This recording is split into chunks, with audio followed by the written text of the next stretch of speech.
In this video, we're going to be walking through how to get started with the RØDECaster Pro II, from plugging everything in to recording audio in just a few easy steps.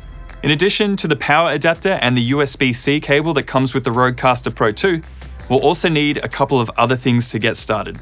We'll need a microphone, like the NT1A, we'll need an XLR cable to connect our mic to the RØDECaster Pro II, and we'll also need a pair of headphones, like the NTH100s. Now we'll also need to consider where we actually want to record our audio.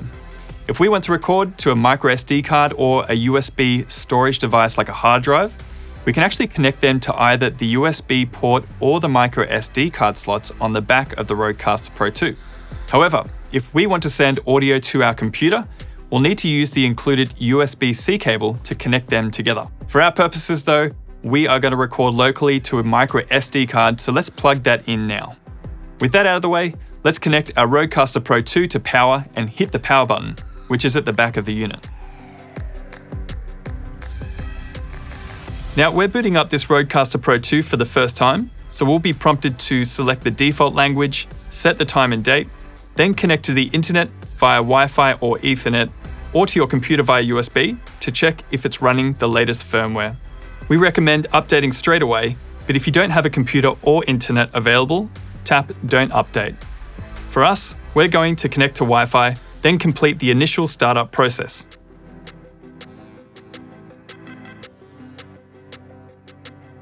Next, a few options for how to set up your RØDECaster Pro II will appear on screen. There's three to choose from: Default, Setup Wizard, and Import Show.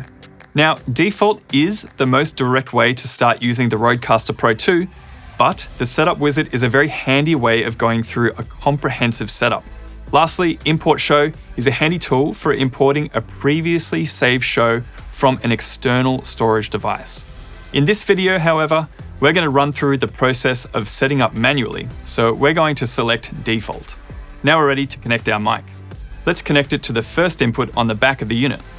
Now, these are Neutrik combo jacks that can accept either XLR or 1/4-inch cables, so microphones can be connected as well as instruments like guitars or keyboards. Next, let's plug in a pair of headphones so that we can hear ourselves. Here I've got a pair of Rode NTH100s, which are a perfect pairing with the RØDECaster Pro II.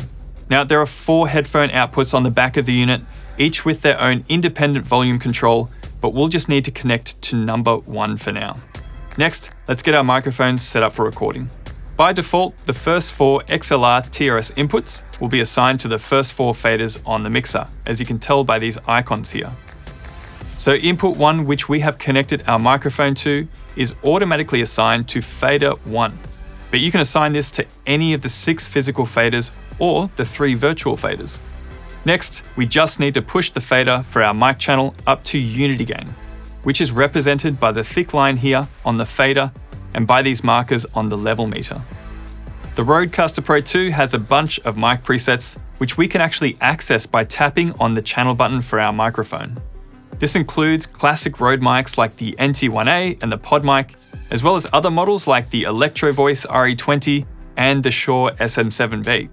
If you can't find the preset for your exact microphone, use either the generic dynamic or the condenser mic presets.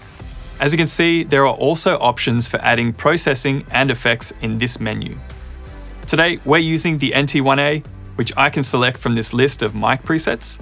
Now, this is going to optimize the whole channel for use with this particular microphone, including subtly changing the voicing, switching on phantom power, and adjusting the gain to suit the output of this microphone. As you can see, the gain level has been reduced by quite a bit, as the NT1A is a very sensitive microphone.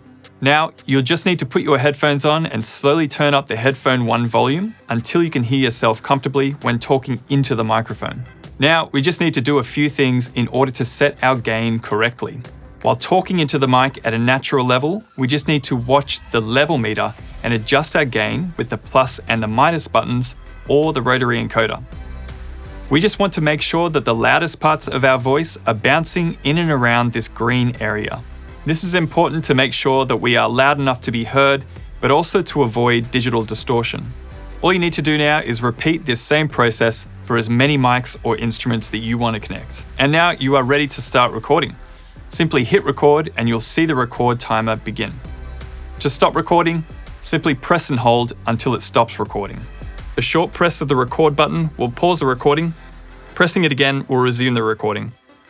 Now, if you want to stop the recording while in the paused state, press and hold the record button. And that is how to get started with the RØDECaster Pro II. Happy recording, everybody.